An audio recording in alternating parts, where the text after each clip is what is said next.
자, 오늘 우리 21장 9절에서부터 22장 마지막 절까지 말씀을 같이 나누도록 하겠습니다. 21장은 9절부터인데 21장 1절에서 8절까지는 이 9절부터 사실은 22장 마지막 절이 아니고요, 22장 5절까지예요. 이게 사실은 마지막 단락이고요. 22장 6절부터 맨 끝까지는 이제 엔딩이라고 그렇게 생각하시면 되겠습니다. 그래서 21장 오늘 말씀 나눌 9절에서 22장 5절까지의 말씀의 앞부분, 보충 설명에 해당하는 부분이 21장 1절에서 8절까지 부분인데 우리가 지난 시간에 이미 살폈어요. 그래서 그 보충 설명을 넘어서 이제 본 내용으로 들어가는데요. 본 내용이 뭐냐? 바로 새 예루살렘. 새 예루살렘이 무엇이냐? 새 예루살렘이 하늘에서 내려온다고 21장 1절에서 되어 있단 말이죠. 그 새 예루살렘의 정체에 대하여서 분명하게 이제 이 계시록의 마지막에서 보여주고 있습니다. 자, 구조를 거기 보시면 그래서 9절에서 17절까지는 새 예루살렘에 대한 묘사와 12문에 대하여서 나와 있고, 그 다음에 이게 새 예루살렘이 성이잖아요. 성이 있으니까 성곽이 있습니다. 그 성곽의 밑에 기초석이 있는데 12기초석에 대한 얘기가 그 다음에 이어지고요. 그 다음에 21장 22절부터 마지막 절까지는 하나님과 어린 양이 함께 계시는 이 새 예루살렘의 상태, 정체성, 그 부분에 대하여서 말씀을 하고 있습니다. 그리고 나서 22장으로 넘어가서는 에덴의 회복, 새 에덴이죠. 그리고 어떤 교회는 이름이 새 에덴 교회라는 교회가 있어요. 바로 이런 개념이에요. 에덴이 회복된다. 에덴의 창세기 1장에서 시작된 에덴과 그리고 그 에덴에서의 타락, 이것이 이 계시록 마지막에서 회복이 되는 새 에덴이 되는 장면, 그걸 새 하늘 새 땅 혹은 새 예루살렘으로 표현하고 있다 하는 것입니다. 자, 이런 구조를 가지고 우리가 오늘 말씀을 나눠보도록 하겠습니다. 자, 거기 새 예루살렘에 이제 해당하는 21장 2절 먼저 한번 보세요. 또 내가 봄에 1절에서는 새 하늘과 새 땅이 지금 시작됐어요. 처음 하늘과 처음 땅, 바다, 이 처음 것들이 다 없어졌어요. 그리고 나서 21장 2절에 거룩한 성 새 예루살렘이 하나님께로부터 하늘에서 내려왔다. 자, 그 새 예루살렘이 무엇이냐라고 하는 부분을 이제 우리가 살피는데, 먼저 거기 1번에 보시면 엔푸니마티, 기억나시죠? 엔푸니마티. 계시록이 사실은 초대교회 예배 때 읽혀졌다라고 하는 거 제가 반복해서 말씀드렸어요. 계시록뿐만 아니라 신약 성경이라고, 신약 성경이 정해진 것은 4세기 후반 397년으로 제가 기억하는데, 카르타고 회의에서 그때 이 신약 성경이 27권으로, 지금의 27권으로 그때 정해졌습니다. 그러니까 그전에는 우리가 복음서, 그 다음에 이런 바울의 편지들, 심지어 계시록까지 해가지고 이 부분이 전부 다 이렇게 묶여져서 신약 성경이다, 교회에서 권위를 인정받은 것은 아니었어요, 공식적으로. 그때 가서 됐는데, 그 전에 이런 권위들이 어떻게 쌓였어요? 예배 시간에 자꾸 읽혀지고 성도들에게 자꾸 사용되고 성도들이 이 말씀을 사모하고 이러면서 이 말씀들이 더 권위를 갖게 된 거죠. 계시록이 초대교회 예배 때 읽혀졌다는 것입니다. 책이 이렇게 없었다고 그랬잖아요. 우리가 알고 있잖아요. 그러니까 몇 권씩 있는 이 두루마리를 가지고 예배 때 모여서 누군가가 읽고 나머지는 다 들은 거예요. 자, 그러면서 이 말씀을 통째로 이해하기 위하여서는 언어적인 어떤 표시가 있었을 거다. 마치 우리 판소리 하듯이, 이 대목에 딱 가서는 그 단어가 딱 나오면 이게 새로운 장면으로 이야기로 전환이 되는구나. 계시록에 그게 4군데가 있어요. 앞에 1장에 한번 나오고요. 그 다음에 4장에 가서 나오고요. 이 중요한 대목들입니다. 그 다음에 17장에 가서 나옵니다. 17장은 계시록이 이중 결론이라고 그랬잖아요. 악이 어떻게 되는가에 대한 결론이 17장부터 시작돼요. 그리고 하나님의 백성은 어떻게 되는가, 그게 바로 지금 오늘 말씀에 해당하는 부분입니다. 그래서 이 마지막 이 21장의 성령으로라고 하는 이 언어적인 표지, 사람들이 예배 드릴 때 엔푸니마티라고 하는 이 단어가 딱 들려졌을 때, 이제 새로운 장면이 시작하는구나 라고 이렇게 딱 알게 되는 거죠. 이 마지막 새로운 장면은 뭐냐? 하나님의 백성이 어떻게 되느냐, 그 하나님의 백성이 새 예루살렘으로 표현되고 있다. 자, 10절에 그래서 성령으로라고 하는 그런 말이 나옵니다. 지금 성령 써주시고요. 자, 이 새 예루살렘의 정체성은 뭐냐? 이번에 보시면 9절에 뭘로 돼 있어요? 어린 양의 신부. 이 어린 양의 신부가 뭐예요? 새 예루살렘이죠. 9절에서는 어린 양의 신부를 보여줄 것이다 그렇게 얘기하고 10절에서는 그리고 나서 새 예루살렘이 보인다. 자, 이렇게 얘기하고 있습니다. 자, 이런 개념을 가지고 우리가 우선 21장 22장 5절까지 여기가 지금 오늘 특별히 더 할 곳이니까 한번 쭉 읽고 나서 나머지 내용을 쭉 훑어보도록 하겠습니다. 자, 우선 성경을 펴시고 21장 9절에서부터 22장 5절까지 같이 읽겠습니다. 일곱 대접을 가지고 마지막 일곱 재앙을 담은 일곱 천사 중 하나가 나와서 내게 말하여 이르되 이리 오라. 내가 신부 곧 어린 양의 아내를 내게 보이리라 하고 성령으로 나를 데리고 크고 높은 산으로 올라가 하나님께로부터 하늘에서 내려오는 거룩한 성 예루살렘을 보이니 하나님의 영광이 있어 그 성의 빛이 지극히 귀한 보석 같고 벽옥과 수정같이 맑더라.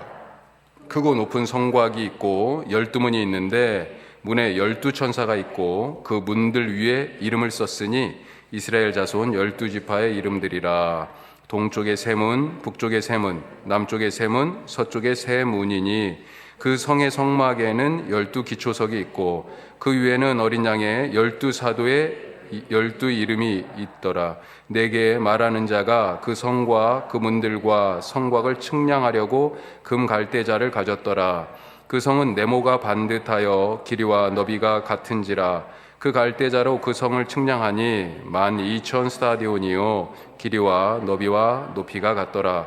그 성곽을 측량하며 144 규빗이니 사람의 측량 곧 천사의 측량이라. 그 성곽은 벽옥으로 쌓였고 그 성은 정금인데 많은 유리 같더라. 그 성의 성곽의 기초석은 각색 보석으로 꾸몄는데 첫째 기초석은 벽옥이요 둘째는 남보석이요 셋째는 옥수요 넷째는 녹보석이요 다섯째는 홍마노요 여섯째는 홍보석이요 일곱째는 황옥이요 여덟째는 노곡이요 아홉째는 담황옥이요 열째는 비추옥이요 열한째는 청옥이요 열두째는 자수정이라. 그 12문은 12진주니 각 문마다 한 개의 진주로 되어 있고 성의 길은 맑은 유리 같은 정금이더라.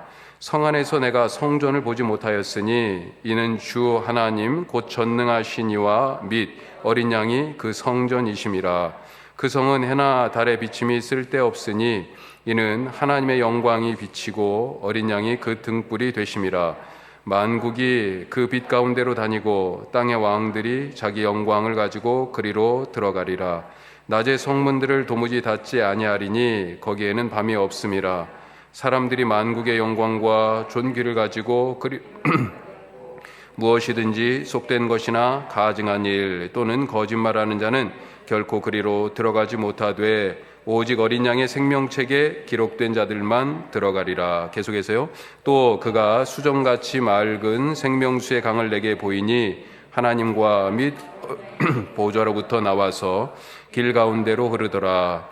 강 좌우에 생명나무가 있어 12가지 열매를 맺되 달마다 그 열매를 맺고 그 나무 잎사귀들은 만국을 치료하기 위하여 있더라.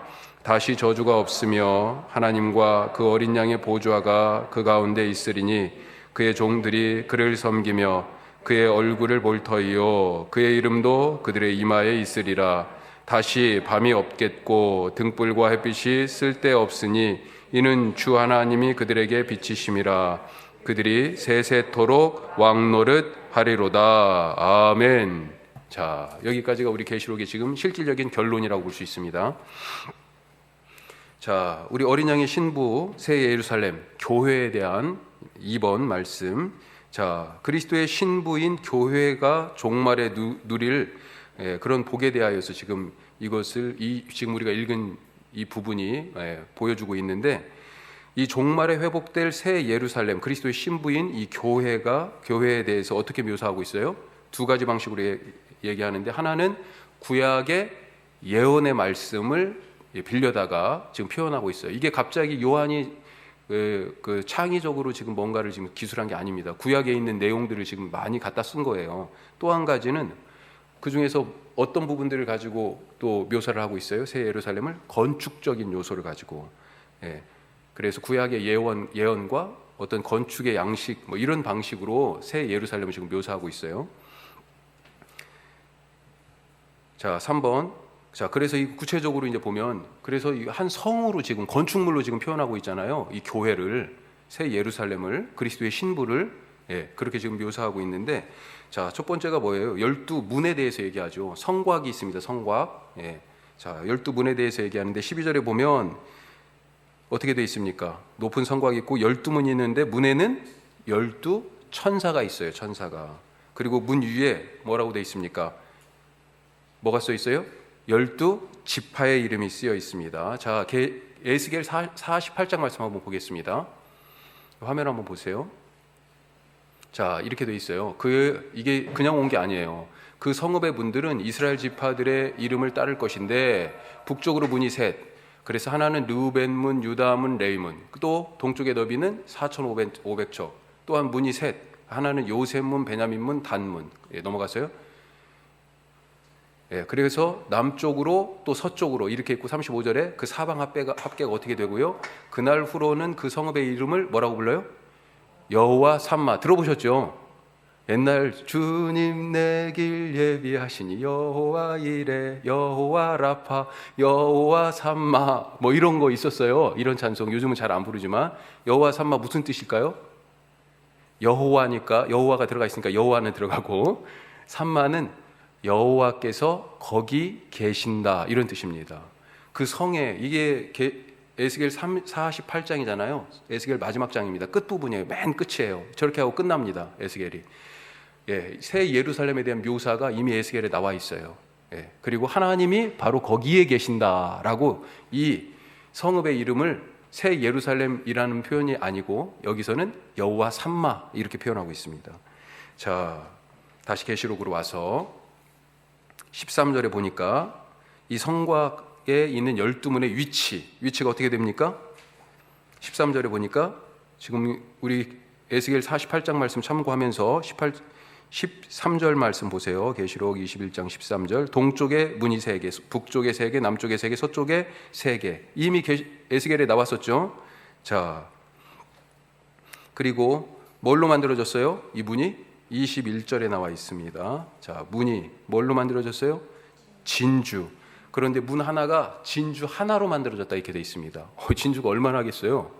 문이 얼만큼 사이즈가 큰 거예요. 어마어마한 진주죠. 자, 그리고 나서 길이 나와 있어요. 문과 연결되어 있는 길이 있죠. 21절에 계속 보시면 맑은 유리 같은 정금길이다 이렇게 돼 있어요. 자, 그리고 25절에 보면 누가 이것을 사용할 수 있습니까? 이 문을 통해서 누가 다녀요? 25절 보세요. 낮에 성문들을 도무지 닫지 않습니다. 왜 그래요? 밤이 없어서 그래요. 밤이 없어서. 밤이 없어서. 그리고 24절이나 26절에 보면 누가 들어갑니까? 24절. 만국이 이 문을 통하여서 들어가게 됩니다. 그러니까 세상 모든 사람들이 주님의 교회가 될 수 있다라고 하는 거죠. 26절에도요. 사람들이 만국의 영광과 존귀를 가지고 그리로 들어간다. 구원받은 자가 딱 이 유다인들 뿐만 아니라요. 온 열방 가운데 세상 가운데에서 바로 이 하나님의 백성이 되기 위하여 온다라고 하는 거죠. 이것을 이사야가 이미 봤어요. 그래서 우리가 그런 찬양 있잖아요. 오라 우리가 여호와의 산에 올라. 바로 이 얘기입니다. 이미 이사야는 그런 환상을 본 거죠. 자, 그 다음에 27절에 보면 누가 들어간다고 더 구체적으로 되어 있습니까?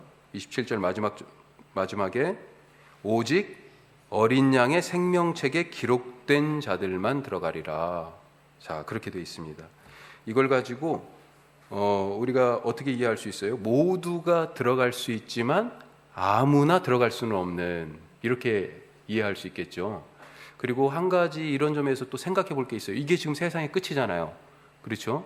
그런데 이것을 어떤 기계적인 순서로 이해해서는 조금 곤란한 부분이 있다. 왜 그러냐면 그러면 이 세상의 끝에 지금 누구는 들어가고 누구는 못 들어가는 사람들이 있는 건가? 이렇게 지금 돼 있잖아요. 그런데 이미 우리가 기억하시겠지만 20장 20장에 보면 사탄도 멸망하고 용이죠. 그 다음에 그 하수인인 짐승들 혹은 거짓 선지자도 이미 멸망했고요.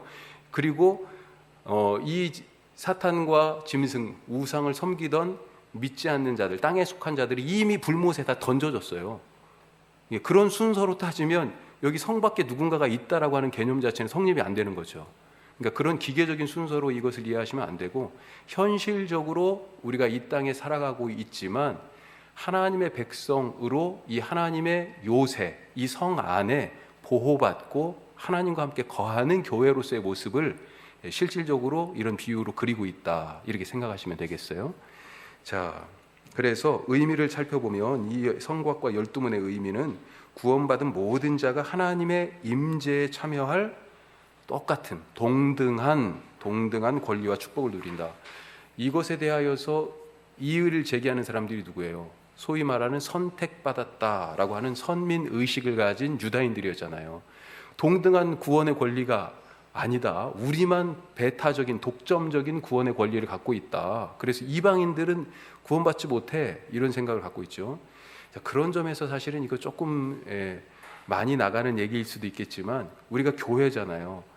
누가 구원을 받냐라고 하는 그 생각을 지금에 대입하면 우리는 우리만 구원받는다, 이렇게 표현할 수 있겠죠.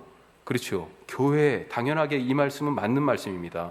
교회를 통하여 하나님이 구원하시는데, 하나님의 구원의 역사는 사실은 그것을 훨씬 우리가 갖고 있는 생각을 더 넘어설 수도 있다, 이렇게 또 볼 수도 있지 않을까 생각해 봐요.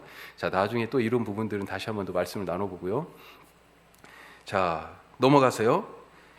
자, 이 성곽에 대하여 12문으로 지금 묘사하고 있었는데, 또 한 가지는 12기초석. 자, 문 말고 이제 성곽이 이 성벽이죠. 이 성벽이 세워지는 기초석들이 있어요. 그리고 그것이 12개인데, 자, 14절 말씀에 보면 그 성의 성곽에는 12기초석이 있고, 자, 그렇게 돼 있죠. 그리고 그 기초석 위에 어린 양의 12사도. 그렇죠. 12사도의 이름이 이 기초석에 있어요. 자, 이것도 갑자기 이게 나온 얘기가 아닙니다. 지금 요한이 쓴 계시록이잖아요. 근데 바울이 이런 비슷한 얘기를 하고 있어요. 자, 에베소서 2장 말씀 한번 보죠. 같이 읽습니다. 너희는 사도들과 선지자들의 터 위에 세우심을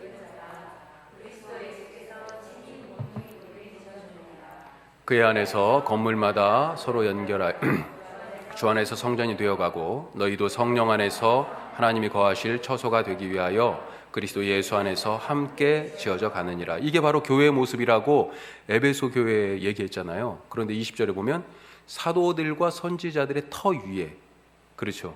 그리고 이 터들이 어떻게 서로 연결돼요? 코너스톤, 모퉁이 돌인 예수님을 통하여 서로 연결되는 거죠. 예. 자, 그래서 이쪽 벽과 이쪽 벽이 어떻게 만나요?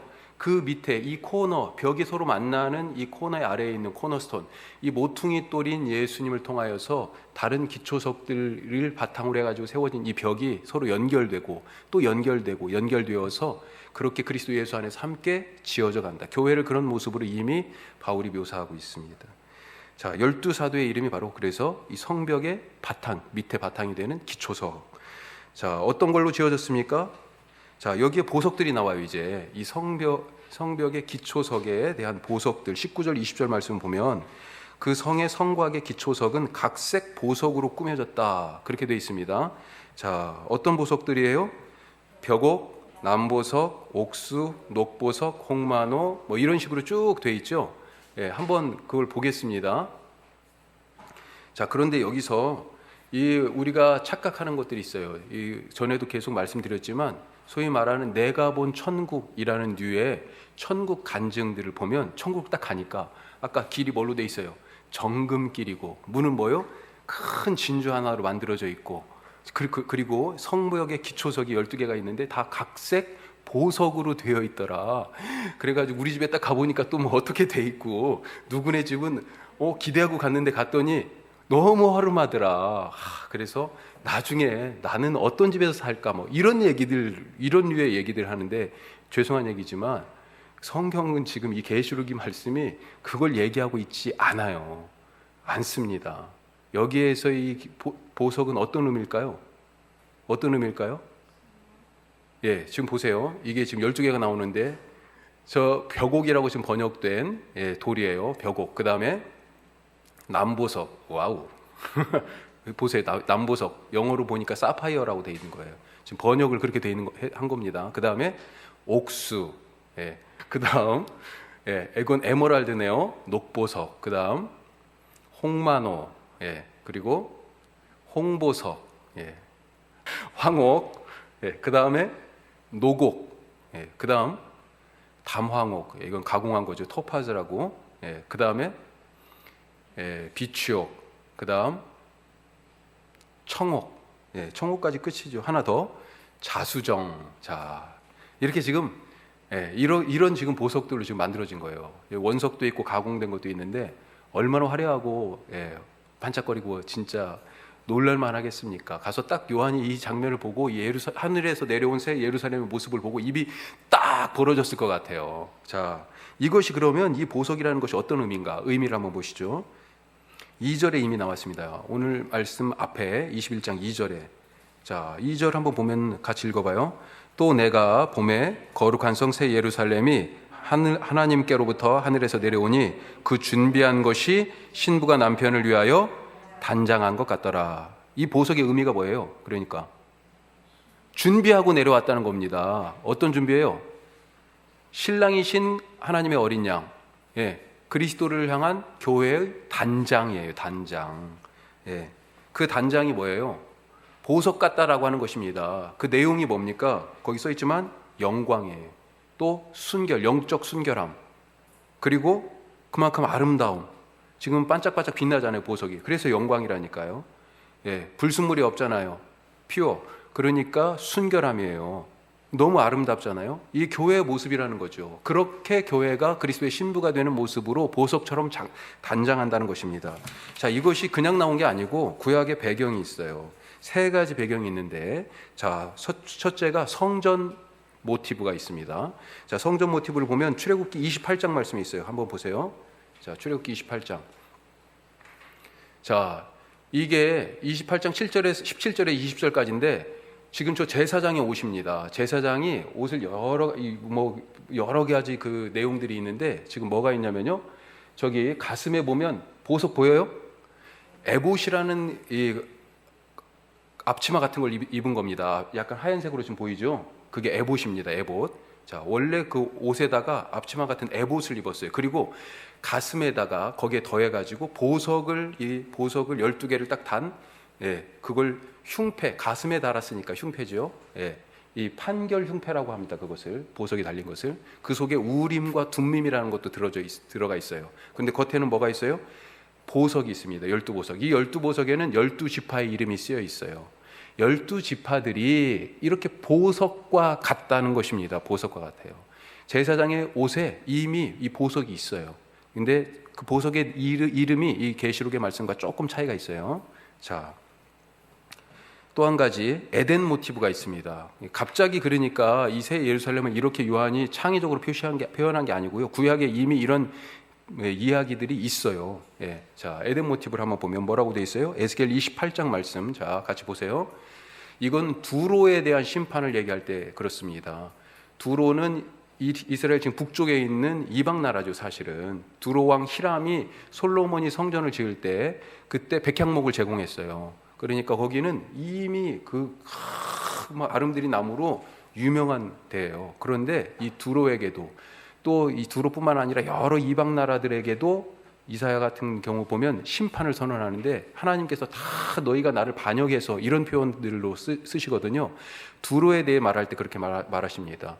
네가 옛적에 하나님의 동산 에덴에 있어서 각종 보석, 곧 홍보석, 황보석, 금강석, 황옥, 홍마노, 자, 이렇게 보석이 또 나오죠. 그러면서 그렇게 단장하였지만 내가 지음을 받던 날에 너를 위하여 소고와 비파가 그렇게 준비되었었는데, 그런데 그렇게 처음에 에덴 동산에서는 단장하고 있었는데 나를 저버렸구나 하면서 심판을 선언하는 그런 말씀 중에 두로에 대한 말씀. 에덴 동산에서 이렇게 두로도 그랬는데 하나님의 자녀는 어떻게 했어요?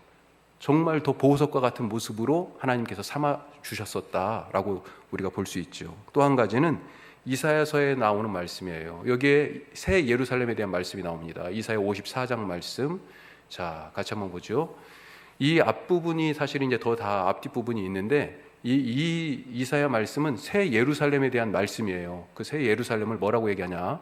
너 곤고하며 광풍에 요동하여 안위를 받지 못한 자여, 보라 내가 화려한 채색으로 내 돌 사이에 더하며 청옥으로 내 기초를 쌓으며. 새 예루살렘을 얘기합니다. 홍보석으로 내 성벽을 지며 성류석으로 내 성문을 만들고. 성문, 기초석 다 나오죠. 성벽, 그렇죠? 이 개념이 바로 이미 이사야에서 54장이니까요. 이 사람들이 포로로 잡혀갔던 사람들이 이제 돌아올 희망을 갖고 있는 그런 사람들인데, 가서 폐허가 된 예루살렘을 새롭게 재건할 거야 하면서 예루살렘을, 그리고 너희 이 하나님의 백성을 이런 보석과 같은 모습으로 회복한다라고 하는 새 예루살렘의 비전을 주신 거예요. 자, 여러분이 갖고 계신 자료에도 지금 그 표가 있죠? 있습니까? 서로 비교한? 예, 그 표를 한번 보시면 있어요? 예, 그렇게 지금 이 내용들을 쭉 같이 표로 그냥 같이 붙여놓은 겁니다. 예, 그래서 계시록에 나오는 이 새 예루살렘의 이야기가 사실은 구약의 출애굽에서, 또 에스겔에서 에덴의 비전으로, 또 이사야에서 새 예루살렘의 환상으로 이렇게 같이 이미 얘기가 되고 있었다라고 하는 것입니다. 그래서 의미 2를 보시면 새 예루살렘을 통해 결국은 무슨 얘기예요? 에덴이 회복된다라는 얘기예요. 또 한 가지는 아까 제사장 얘기했죠. 출애굽기. 제사장이 어디에서 일합니까? 성전에서 일하잖아요. 바로 그거예요. 지금 성전이 무너졌었어요. 그런데 이 성전에서 일할 사람이 지금 생긴다는 거죠. 제사장을 보여주신 것, 제사장의 흉패에 있는 이 보석들을 얘기하고 있는 것은 성전이 다시 회복된다는 것입니다. 자, 이 새 예루살렘을 통하여 결국은 구약의 그 모티브를 사용해서 하나님이 하시고자 하는 얘기는 뭐냐? 에덴이 회복된다, 또 성전이 회복된다라고 하는 그 얘기를 하고 계시는 겁니다. 자, 5번으로 가서 이제 성곽의 규모를 한번 보죠. 성곽의 규모. 자, 이걸 재지요.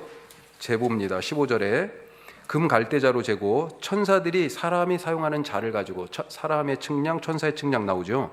천사들이 사람이 사용하는 자를 가지고 쟀다, 이런 얘기입니다. 자, 16절에 보면 구조가 나와요. 어떤 구조입니까? 육면체예요. 그렇죠. 가로 세로 높이가 똑같아요. 자, 각각 길이가 어떻게 됩니까? 12,000 스타디온, 그렇게 돼 있죠. 12,000. 자, 12,000이라는 숫자 의미 어떻게 풀 수 있어요? 12 곱하기 10 곱하기 10 곱하기 10. 12는 뭡니까? 3 곱하기 4잖아요. 3은 뭐예요? 하늘의 숫자예요. 하늘의 수. 그래, 하나님이 삼위일체시잖아요. 4는요 땅의 숫자입니다. 동서남북. 그러니까 그 둘을 합하면 뭐예요? 7이잖아요 사실은. 그래서 완전수라고 얘기하는 거잖아요. 자, 그런데 이 3과 4를 곱했어요. 그래서 12예요. 그래서 12도 완전수 이렇게 얘기합니다. 그런데 이 완전함이 어디까지예요? 10 곱하기 10 곱하기 10. 10은 뭐예요? 숫자에서 꽉 찬 수잖아요. 그렇죠. 그 다음에는 하나 더해지면 이제 11이 되는 거잖아요. 그때까지 쭉 가득 찬 수가 10이에요. 만수. 가득 찬 수예요. 근데 차고 찬 것입니다. 3번이니까 최상급이에요. 이 완전함이, 하나님의 백성의 완전함이 무궁하다는 얘기입니다. 이 12,000 스타디온이라고 하는 표현이, 자, 스타디온은 문자 그대로는 뭐예요? 스테디엄이에요. 스테디엄. 운동장 한 바퀴예요. 예, 정확하게는 192m인가 그래요. 자, 그래서 12,000 스타디온은 약 2.2km에 해당합니다. 굳이 숫자로 얘기하면. 예, 그런데 실제적인 의미는 뭐예요? 완전한 하나님의 백성의 영광, 이렇게 우리가 표현할 수 있겠죠. 자, 재질, 성곽이 뭘로 만들어졌습니까? 18절에 보니까 그 성곽은 벽옥으로, 예, 아까 12기초석 중에 첫 번째 나온 거예요. 벽옥. 그리고 정금이며 유리같이 맑다, 그렇게 되어 있습니다. 한쪽에서는 또 11절에서 보면 유리를 크리스탈, 수정이라고 얘기하고 있어요. 글라스 혹은 크리스탈, 이렇게 얘기합니다. 하여튼 그렇게 재질이 되어 있고, 높이는요 144규빗 이렇게 되어 있습니다. 144규빗. 이것을 규빗은 어디에서 어디까지예요? 규빗. 성경에 규빗 많이 나오잖아요. 예. 노아 방주는 몇 규빗입니까? 예, 물론 모르죠. 300규빗, 50규빗, 30규빗 이렇게 되어 있습니다. 규빗은 여기에서 여기까지예요. 예. 남자, 장정, 예. 팔꿈치에서 손끝까지 이렇게 생각하시면 되겠어요. 평균적으로 50 혹은 55cm 이렇게 생각하시면 될 것 같아요. 자, 그래서 규빗 144규빗은 대체적으로 약 한 65m 이렇게 되어 있습니다. 자, 이것은 무슨 얘기예요? 그 미터가 몇 미터인지 그걸 지금 얘기하려고 하는 게 아니고요. 다시 한번 이 144라는 숫자가 어떤 의미예요? 12 곱하기 12. 그렇죠? 12는 뭡니까? 앞에 12는 구약의 백성이죠. 구약의 백성인데 어떤 백성이에요? 하나님께서 약속하신 약속으로서의 구약의 백성. 그 다음에 신약의 교회는요, 또 뭡니까? 성취로서의 하나님의 백성인 신약의 교회. 그걸 얘기하죠. 구약에서의 약속받은 하나님의 백성이 누구예요? 이스라엘 12지파죠. 그리고 신약은 바로 그 교회, 성벽의 기초가 되는 12사도, 그것이 바로 신약의 성취로서의 하나님의 백성인 교회를 얘기한다. 그래서 의미를 얘기하면 새 예루살렘이 하나님의 완전한 백성으로 구성되어 있다라고 하는 것입니다. 자, 12,000스타디온, 그 다음에 144규빗, 그런 규모가 갖고 있어요. 자, 그러면 6번. 이 새 예루살렘이 이제 재질, 문, 성벽, 그 다음에 기초석, 이걸 다 알아봤잖아요. 그러면 이 새 예루살렘과 성전이 또 어떤 의미를 갖고 있는가 마지막으로 한 번 더 살펴보면, 자, 여기에 충격적인 게 하나 있어요. 새 예루살렘에 이게 소위 말하는 천국에 딱 갔는데 뭐가 없어요? 뭐가 없습니까? 성전이 없어. 성전이. 우리 맨날 성전에 모였는데 사실 이 성전이 없다는 이 22절의 이 선언은 유대 백성들에게는 상당히 충격적인 선언입니다. 성전이 없어져 본 적이 있잖아요. 그렇죠? 구약의 느부갓네살의 바벨론 군대에 의해서 성전이 완전히 그냥 가루가 돼 버렸어요. 그렇죠? 그리고 신약 시대에 예수님이 죽고 부활하신 이후에 제자들만 남겨져서 이제 교회가 시작된 상황에서 그때 또 한 번 성전이 무너졌지요. 언제요? AD 70년에 로마에 의해서 유대 백성들이 마지막 항전을 약 4, 5년간 했습니다. 그게 66년부터 70년까지 있었던 유다의 최후의 항전이에요. 그런데 거기서 완전히 박살이 났어요. 로마 군대에. 그리고 나서 성전이 진짜로 예수님의 말씀처럼 돌 위에 돌 하나 남지 않게 그렇게 무너졌습니다. 자, 지금 이 계시록의 말씀을 받고 있는 사람들은 AD 90년에서 95년 사이의 사람들이다. 독자들이. 이 사람들은 이미 성전이 무너진 지 20년이 지났어요. 그런데 그런 회복에 대한 기대와 꿈을 나름대로 왜 성전에서 하나님을 예배하고 성전에서 하나님이 임재하신다라고 하는 그런 생각들이 아직도 있을 거 아니에요. 자, 그런데 이 성전이 더 이상 없어요. 이 요한의 환상에서 깜짝 놀라는 거죠. 깜짝 놀라는 겁니다.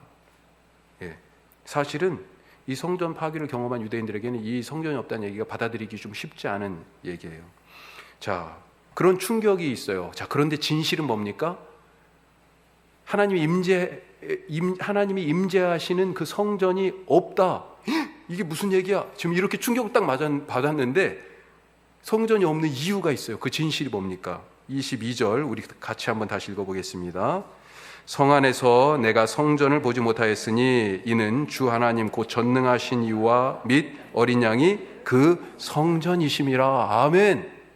정말로 이제 진짜 진실이 드러난 거죠. 성전이 없는 이유가, 건물로서의 성전이 없는 이유가 나타났어요. 전능하신 이와 어린 양이 성전이 되시기 때문에 친히. 자, 그러면 우리가 여기서 질문해 볼 수 있죠. 무엇이 성전이냐? 무엇이? 무엇이 성전입니까? 자, 첫 번째, 예수님께서 말씀하신 게 있어요. 자, 보죠. 요한복음 2장 말씀. 이 요한복음 2장은 뭘 얘기하고 있냐면 장면이 예수님께서 2장 첫머리는 가나에서 혼인잔치가 나오고요. 그 다음에 그 뒤에 뭐가 나오냐면 성전을 청결하게 하신 사건이 나옵니다. 이게 다른 복음서하고 차이가 있어요. 분명히 다른 복음서는 예수님이 십자가에 달려 죽으시기 위하여서 마지막에 예루살렘에 나귀 타고 입성하시잖아요. 그리고 나서 성전에 가가지고 성전을 정화했다 이렇게 기록하고 있어요. 마테마가 누가복음 같은 관점에서 썼기 때문에 공관복음, 같은 관점, 공관복음이라고 얘기하고, 요한복음은 조금 더 신학화된 복음서 이렇게 우리가 이제 생각하는데, 요한복음은 이때 성전 정화의 사건을 예수님 사역 초기에 적어놨어요. 2장에 들어가 있어요. 그때 하신 말씀입니다. 같이 읽어봐요. 예수께서 대답하여 이르시되 너희가 이 성전을 헐라 내가 사흘 동안에 일으키리라. 유대인들이 이르되 이 성전은 46년 동안에 지었거늘 내가 3일 동안에 일으키겠느냐 하더라. 그러나 예수는 성전된 자기 육체를 가리켜 말씀하신 것이라. 아멘. 사람들은 이 성전을 헐라 그러니까 미쳤어. 예수님이 더군다나 내가 이거 헐고 사흘 만에 지을 거야 그러니까요, 그게 무슨 말인지 몰랐죠. 나중에 깨달은 거예요. 부활하신 예수님을 경험하고 나서 성전 되신 예수님의 몸을 얘기한 거구나 그게. 그때 깨달은 거죠. 자, 써주세요. 뭘 얘기합니까? 성전이 무엇이에요? 성전된 자기 육체, 예수님의 몸, 그걸 얘기하는 거죠. 그래서 성전을 지금 우리가 다른 말로 뭐라고 표현할 수 있어요? 교회죠, 교회. 교회가 바로 예수님의 몸이다. 바울이 그래서 계속 그렇게 얘기하잖아요. 교회가 예수님의 몸이다. 자, 또 한 가지. 자, 이거는 공관복음 중에 마가복음에 나온 얘기입니다. 마가복음 14장 58절 비슷한 상황이에요. 자, 같이 읽어요. 우리가 그의 말을 들으니 손으로 지은 이 성전을 내가 헐고 손으로 짓지 아니한 다른 성전을 사흘 동안에 지으리라 하더라. 자, 뭐예요? 그 전에 성전을 사람들은 뭘로 이해했습니까? 손으로 지은 것 이렇게 얘기했어요. 그렇죠? 그런데 예수님은 뭐라고 말씀하세요? 손으로 짓지 않은 것. 우리가 나중에 교회도 건축해야 되죠. 그렇죠? 아멘을 안 하시네. 다시 묻겠습니다. 나중에 우리가 교회도 건축해야 되죠. 아직도 잘하신 거예요. 정말 건물로서의 교회를 세우는 게 아니고 손으로 세우지 않은 진짜 참 교회를 주님이 세우시는 것을 믿으시기 바랍니다. 그걸 우리가 세워야 돼요. 언제 동안에요? 얼마 동안에 지으십니까? 사흘 동안에 사흘. 이 사흘이 무슨 뜻이에요? 부활의 신앙이 있어야 된다는 거죠. 교회가 교회되는 것은 십자가와 부활을 통과해야만이 교회가 된다는 것입니다. 그것 아니면 교회가 세워질 수가 없어요. 그걸 지금 이 마지막 장면에서 새 예루살렘의 비전, 이 교회의 미래의 비전을 통해서 보여주고 계시는 것입니다. 자, 그 다음에 또 한 가지, 오늘 말씀에 나오지 않는데 제가 추가해서 넣었어요. 자, 고린도전서 3장 16절. 교회가 무엇이 교회인가? 같이 읽어요. 너희는 너희가 하나님의 성전인 것과 하나님의 성령이 너희 안에 계시는 것을 알지 못하느냐. 아멘. 무엇이 교회입니까? 너희가 성전이다. 그렇죠? 너희가 하나님의 성전인 것과, 너희가 교회인데 똑같이 우리가 교회 써도 될 것 같아요. 예전에 우리 1주년 사경회 때 우리는 교회 목사님이 오셨었죠. 박광미 목사님. 그 교회 이름이 우리는 교회였어요. 참 이 성경적인 이름이죠. 자, 7번 예덴의 회복. 자, 결국은 이 새 예루살렘 비전을 통하여 뭘 보여줘요? 에덴이 회복되고, 그렇죠? 성전이, 교회가 회복되고, 제사장이 아까 생각나시죠? 그런 회복을 갖다가 지금 얘기하는데 22장 1절에서 5절까지 말씀을 보면, 자, 이 에덴에서 뭐가 흘러가요? 생명수의 강, 생명수의 강. 하나님이 바로 이 생수의 근원이 되신다 말씀하고 있어요. 이 생수에 대한, 이 에덴에서 흐르는 강, 그리고 이 물에 대한 얘기가 창세기 1장에 이미 나오죠. 자, 거기에 강이 4개가 흘러갑니다. 4개가 흘러가요. 1장이 아니고 2장이네요. 죄송합니다. 창세기 2장이 나옵니다. 자, 에덴 동산에서 그렇게 물이 그 동산에서 이제 만방으로 흘러가는 거예요. 자, 그런데 회복된 예루살렘, 아까 에스겔 48장 그 회복된 예루살렘을 보석으로 해가지고 말씀드렸잖아요. 그런데 그 앞에 47장에 또 이 물 얘기가 나옵니다. 예전에 한 2달 전인가요? 이정 목사님 이 말씀으로 설교했었는데, 예, 이 물이, 이 생명수의 물이 어디에서 흘러가요? 예, 성전에서 문지방을 넘어가지고 흘러갑니다. 한번 보죠. 자, 거기 보니까 47장의 에스겔, 예, 성전 문에 이르러 보니까 성전 문지방 밑에서 물이 나와가지고 동쪽으로 흐르고, 그 다음에 성전 오른쪽 제단 남쪽으로 이렇게 쭉 흘러가지고, 그리고 나서 2절에도 보니까 계속해서 이렇게 물이 흐르고 스며 나오더라 라고 하는 것. 어디에서요? 성전에서 이 생명수가. 그런데 오늘 말씀에 22장에서는 어디에서 나옵니까? 22장 1절 같이 한번 읽어봐요. 또 그가 수정같이 맑은 생명수의 강을 내게 보이니 하나님과 및 어린 양의 보좌로부터 나와서. 어디에서 나와요? 보좌에서부터. 더 구체적으로 얘기해 주죠. 네. 창세기 1장은 에덴 동산이라고 좀 막연하게 얘기하고, 그 다음에 에스겔은 성전에서 나온다고 했는데 계시록에서는 더 좁혀 들어갑니다. 어디에서요? 보좌에서부터. 자, 그리고 또 뭐가 있습니까? 생명의 나무, 생명나무가 있어요. 아담과 하와를 위하여 에덴 동산에서 이미 준비됐던 거죠. 그런데 이것이 마지막, 진짜 이제 하나님의 자녀가 된, 우리가 아담이고 하와입니다. 예, 왜요? 아담이 누구예요? 하나님의 모양과 형상을 닮은 하나님의 아들이에요. 그 첫 번째 하나님의 아들이 실패해서 진짜 참아들이신 예수님이 둘째 아담으로 오신 거 아니에요.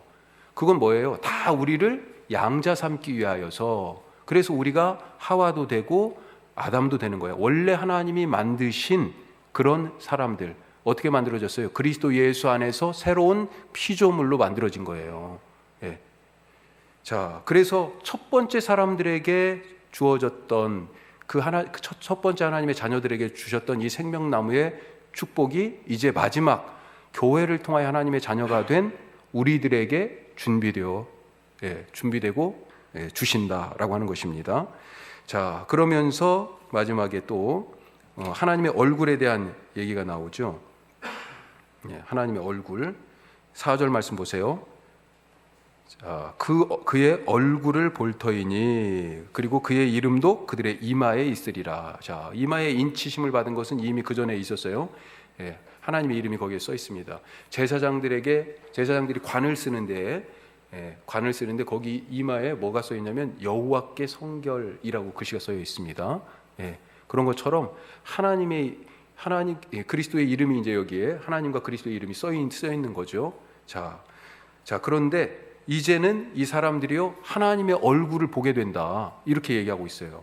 예, 마지막 이 새 예루살렘의 모습에서. 그런데 구약에서 이것과 정반대 얘기가 있어요. 왜 하나님의 얼굴을 구약에서는 볼 수 없다 그렇게 얘기합니까? 뭐 때문에요? 죄 때문에. 그래요. 죄 때문에. 자, 한번 보죠. 구약에서 아담이 하나님의 얼굴을 볼 수 없었다고 그래요. 자, 창세기 3장 8절 한번 보십시오. 이게 선악을 알게 하는 나무를 먹고 열매를 먹고 나서 지금 반응이에요. 그들이 그날 바람이 불 때, 지금 먹었어요. 바람이 불 때 동산에 거니시는 여호와 하나님의 소리를 듣고 아담과 그의 아내가 같이 읽어요. 여호와 하나님의 낯을 피하여 동산 나무 사이에 숨은지라. 하나님의 얼굴을 볼 수 없어요. 죄지어서. 이게 그래도 조금 양심은 있는 거지. 그렇죠? 요 근래 지금 숱한 정말로 너무 끔찍한 일들이 막 자꾸 뉴스에 나오잖아요.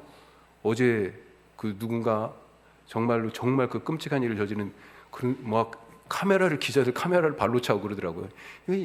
양심도 없는 거지 진짜. 일말의 양심도 없는 거죠. 지금 아담이 두려워서 죄 짓고 나서 하나님의 얼굴을 볼 수가 없습니다. 자, 아담의 죄. 그 다음에 바로 가인의 죄를 우리가 살펴볼 수 있어요. 가인이 동생 아벨을 죽이고 나서요. 같이 읽어봐요. 주께서 오늘 이 지면에서 나를 쫓아내시온즉 내가 주의 낯을 배웁지 못하리니 내가 땅에서 피하면 유리하는 자가 될지라. 물은 나를 만나는 자마다 나를 죽이겠나이다. 지금 자기가 행한 일 때문에 그렇게 자기 앞날에 대해서 걱정하면서 뭐라고 그래요?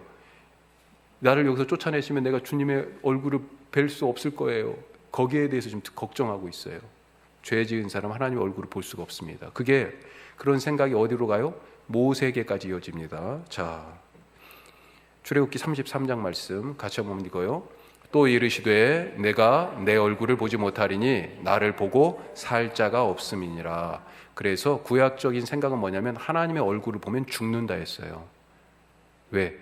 우리가 바로 죄를 가지고 있기 때문에. 그런데 이 새 예루살렘, 이제 하나님과 하나가 되고 그리스도와 신랑과 신부로 그렇게 연합한 이 교회의 모습에서는 뭐예요? 하나님의 얼굴을 보고 사는 그런 공동체가 되었다. 죄가 해결됐어요. 예. 자, 여기까지가 계시록의 이제 실질적인 결말이고요. 마지막 우리가 6절부터 마지막 절까지 같이 한번 읽고 그리고 마치도록 하겠습니다. 자, 여기는 이제 엔딩이라고 그렇게 보시면 되겠어요. 주님께서 다시 오신다라고 하는, 그러니까 우리 교회가 정신 차리고 주님을 기다리자. 그리고 지금 어려움과 핍박 가운데 있는데 주님 어서 오시옵소서 하는 그런 간절한 소망을 담고 있는 대목입니다. 자, 6절부터 같이 읽겠습니다. 또 그가 내게 말하기를 이 말은 신실하고 참된지라 주 곧 선지자들의 영의 하나님이 그의 종들에게 반드시 속히 되어질 일을 보이시려고 그의 천사를 보내셨도다. 보라, 내가 속히 오리니 이 두루마리의 예언의 말씀을 지키는 자는 복이 있으리라 하더라. 이것들을 보고 들은 자는 나 요한이니 내가 듣고 볼 때에 이 일을 내게 보이던 천사의 발 앞에 경배하려고 엎드렸더니 그가 내게 말하기를 나는 너와 내 형제 선지자들과 또 이 두루마리의 말을 지키는 자들과 함께 된 종이니 그리하지 말고 하나님께 경배하라 하더라. 또 내게 말하되 이 두루마리의 예언의 말씀을 인봉하지 말라. 때가 가까우니라. 불의를 행하는 자는 그대로 불의를 행하고 더러운 자는 그대로 더럽고 의로운 자는 그대로 의를 행하고 거룩한 자는 그대로 거룩하게 하라. 보라, 내가 속히 오리니 내가 줄 상이 내게 있어 각 사람에게 그가 행한 대로 갚아주리라. 나는 알파와 오메가요 처음과 마지막이요 시작과 마침이라. 자기 두루마기를 빠는 자들은 복이 있으니 이는 그들이 생명나무에 나아가며 문들을 통하여 성에 들어갈 권세를 받으려 함이로다. 개들과 점술가들과 음행하는 자들과 살인자들과 우상 숭배자들과 및 거짓말을 좋아하며 지어내는 자는 다 성 밖에 있으리라. 나 예수는 교회들을 위하여 내 사자를 보내어 이것들을 너희에게 증언하게 하였노라. 나는 다윗의 뿌리요 자손이니 곧 광명한 새벽별이라 하시더라. 성령과 신부가 말씀하시기를 보라 하시는도다. 듣는 자도 오라 할 것이요 목마른 자도 또 원하는 자는 값없이 생명수를 받으라 하시더라. 내가 이 두루마리의 예언의 말씀을 듣는 모든 사람에게 증언하노니 만일 누구든지 이것들 외에 더하면 하나님이 이 두루마리에 기록된 재앙들을 그에게 더하실 것이요 만일 누구든지 이 두루마리의 예언의 말씀에서 제하여 버리면 하나님이 이 두루마리에 기록된 생명나무와 및 거룩한 성에 참여함을 제하여 버리시리라. 이것들을 증언하신 이가 이르시되 내가 진실로 속히 오리라 하시거늘 아멘. 주 예수여 오시옵소서. 주 예수의 은혜가 모든 자들에게 있을지어다. 아멘. 아멘. 주님이 이 말씀을 지금 맺고 계시죠. 예, 그러면서 20절에 이것을 증언하신 이가 내가 진실로 속히 오리라. 그러니까 성도들이 뭐라고 화답해요? 아멘. 주 예수여 오시옵소서. 자, 이 아멘 주 예수여 오시옵소서 이 대목이요 고린도전서 16장 마지막 장이에요. 거기에서 인사할 때 있는데 성경에서 딱 2번 나옵니다. 그거 한번 찾아보죠. 잠깐만. 마지막이에요. 고린도전서 16장 22절. 자, 고린도전서 16장 22절 마지막 인사하고 고린도 교회에 대한 첫 번째 편지를 끝내는 대목인데요. 자, 고린도전서 16장 22절 같이 읽습니다. 만일 누구든지 주를 사랑하지 아니하면 저주를 받을지어다. 우리 주여 오시옵소서. 자, 그렇게 돼 있죠. 제 성경은 1번이라고 써 있습니다. 우리 주여 오시옵소서. 다 그 주가 있어요? 예, 밑에 뭐라고 돼 있습니까? 또는 우리 주께서 임하셨도다. 아람어 마라나타. 마라나타예요. 마라나타 우리가 뭐 그런 얘기 많이 하잖아요. 주 예수여 오시옵소서예요. 혹은 완료형으로 우리 주께서 오셨다. 이렇게 두 개 다 번역할 수 있는 건데 이것은 원래 히브리 말이 아니고 아람어예요. 아람어는 예수님이 보통 평소에 쓰셨을 그런 말씀이라고 볼 수 있는데 그때 성경에도 그 흔적들이 있어요. 예를 들면 달리다굼, 에바다 하는 이런 말들, 엘리 라마 사박다니 이게 다 아람어입니다. 자, 이 마라나타가 주께서 주여 오시옵소서, come O Lord 이렇게 얘기할 수 있어요. 그 다음에 완료형으로 쓰면 마라나타 이렇게 아람어를 쓸 수가 있어요. 하여튼 마라나타라고 정확하게 되어 있는 것은 아까 고린도전서 16장 여기고요. 같은 단어지만 여기 계시록은 마라나타라고는 쓰여 있지 않아요. 그냥 헬라어로 쓰여 있어요. 그래서 그런 차이가 좀 있습니다. 아멘. 주 예수여 어서 오시옵소서. 오늘도 그 마음으로 참된 교회의 삶을 살아가시는 우리 모두 주님의 임재를 소망하며 살아가는 우리의 삶이 되시기를 주님의 이름으로 축복합니다. 기도하겠습니다.